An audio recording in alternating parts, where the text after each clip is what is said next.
Kalma, une jeune fille du village, marchait d'un pas rapide sur le sentier de terre rouge. Elle revenait du marché, son panier de fruits et de légumes posé sur la tête. Son pagne coloré flottait légèrement au gré de ses pas.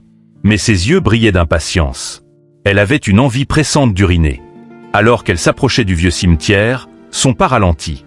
Le soleil, déjà bas, étendait ses rayons dorés sur les tombes recouvertes d'herbes sauvages. Le vent faisait bruire les feuilles des grands arbres. C'était un lieu que tout le monde respectait et que chacun évitait après le coucher du soleil. Mais Kalma, insolente et moqueuse, s'arrêta. Elle murmura d'abord, puis dit tout haut. « Vraiment, je n'en peux plus. Ici, personne ne me voit. Pourquoi devrais-je continuer à me retenir? Ce ne sont que des tombes. Les morts ne vont pas se lever pour m'arrêter. » Ses amis, qui l'accompagnaient, sursautèrent. L'une d'elles, Mazika, blêmit et dit rapidement. « Kalima, non, tu ne peux pas. On ne fait pas ça ici. Tu connais bien les paroles des anciens. Les esprits entendent et ils punissent ceux qui les insultent. » Mais Kalma éclata de rire. Un rire clair, plein de défis. Les morts? Ah! Vous croyez encore à ces histoires pour enfants? Moi, je ne crains rien. Je suis vivante et eux dorment sous la terre. Et sans écouter leurs supplications, elle posa son panier, s'accroupit devant une tombe ancienne, et urina, un sourire d'orgueil sur le visage. Ses amis détournèrent le regard. Elles s'éloignèrent en silence, le cœur serré, car elles savaient qu'un tel acte n'était jamais sans conséquence. Symbole de la nouvelle lune, les premiers signes. Le soir même, en rentrant chez elle, Kalma sentit quelque chose d'étrange. La maison familiale, d'ordinaire accueillante, paraissait froide, silencieuse. Comme si un souffle invisible s'était invité. Quand elle s'allongea sur sa natte, le sommeil l'emporta vite. Mais son repos fut troublé par un rêve sombre. Elle se vit au milieu du cimetière. Un vieil homme, vêtu d'un pagne blanc, se tenait devant elle. Son visage ridé portait la marque des années. Ses yeux, brillants comme deux flammes, la fixaient sans ciller. Sa voix résonna dans la nuit. « Pourquoi m'as-tu insulté, enfant? Pourquoi salir mon repos ?» Kalma voulut courir, mais ses jambes restaient figées. Elle ouvrit la bouche pour crier, mais aucun son ne sortit. Alors, l'homme disparut dans un souffle. Et Kalma se réveilla, trempée de sueur, haletante. Au matin, elle secoua la tête. Ce n'était qu'un rêve, pensa-t-elle. Mais lorsqu'elle partit chercher de l'eau à la rivière, une odeur étrange l'accompagna. Une odeur persistante d'urine. Et plus elle avançait, plus l'odeur s'intensifiait. Elle se lava, frotta sa peau, changea de pagne. Mais rien n'y fit. L'odeur semblait venir d'elle-même. Les jours passèrent. Partout où elle allait, les gens fronçaient le nez. Certains murmuraient. Quel malheur! Qu'est-ce qui lui arrive? Ses amis cessèrent de marcher avec elle. Les jeunes hommes, qui autrefois la courtisaient, la fuyaient désormais. Kalma pleurait la nuit, en silence. Mais son orgueil l'empêchait encore d'avouer ce qu'elle avait fait. Lune croissante, la confession. Une nuit, le rêve revint.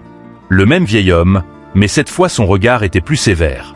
Il dit d'une voix qui fit trembler le cœur de Kalma. « Astérisque, tu as défié les vivants et insulté les morts. Ta honte ne cessera pas tant que tu n'auras pas reconnu ta faute. Demain, si tu ne plies pas ton genou devant ma tombe, ton souffle quittera ton corps. » Au matin, terrifiée, Kalma courut voir sa mère. En larmes, elle avoua tout.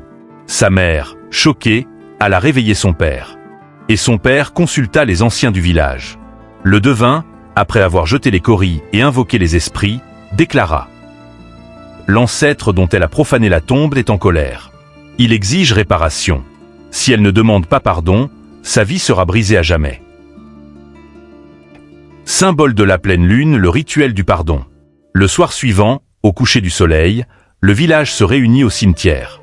Kalma marchait lentement, honteuse, son panier vide sur la tête. Cette fois, il ne contenait pas de fruits, mais des offrandes. Une calebasse d'eau pure, une autre de vin de palme, et des feuilles sacrées. Arrivée devant la tombe qu'elle avait souillée, elle tomba à genoux. Ses mains tremblaient. Ses larmes coulaient.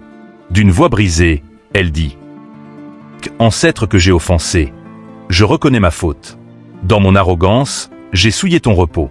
Aujourd'hui, je viens demander pardon. Accepte cette eau pour purifier la terre, et ce vin de palme pour apaiser ton esprit. Pardonne-moi, afin que je retrouve la paix. » Elle versa l'eau doucement. puis le vin de palme. Enfin, elle déposa les feuilles sacrées. Les anciens récitèrent des prières, invoquant l'esprit de l'ancêtre. Cette nuit-là, Kalma dormit profondément, sans cauchemar, sans peur. Au matin, l'odeur avait disparu. Son visage retrouva sa lumière.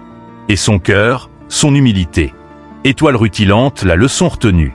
Depuis ce jour, Kalma répétait aux jeunes du village. Astérisque, ne vous moquez jamais des traditions. Même si vous ne les comprenez pas, sachez qu'elles cachent toujours une sagesse. Les morts ne sont pas absents, ils veillent. Respectez leur repos. Car celui qui insulte les morts offense aussi la vie. Et c'est ainsi que Kalma, autrefois insolente, devint une femme sage que l'on venait consulter. C'est le leçon de ce conte. 1. Le respect des morts est aussi sacré que celui des vivants. 2. L'orgueil conduit à la honte, mais l'humilité rétablit la paix. 3. Les traditions anciennes protègent l'équilibre entre les vivants et les esprits. 4. Celui qui reconnaît sa faute et demande pardon retrouve toujours la sérénité. Abonnez-vous massivement pour ne pas rater la prochaine histoire fascinante.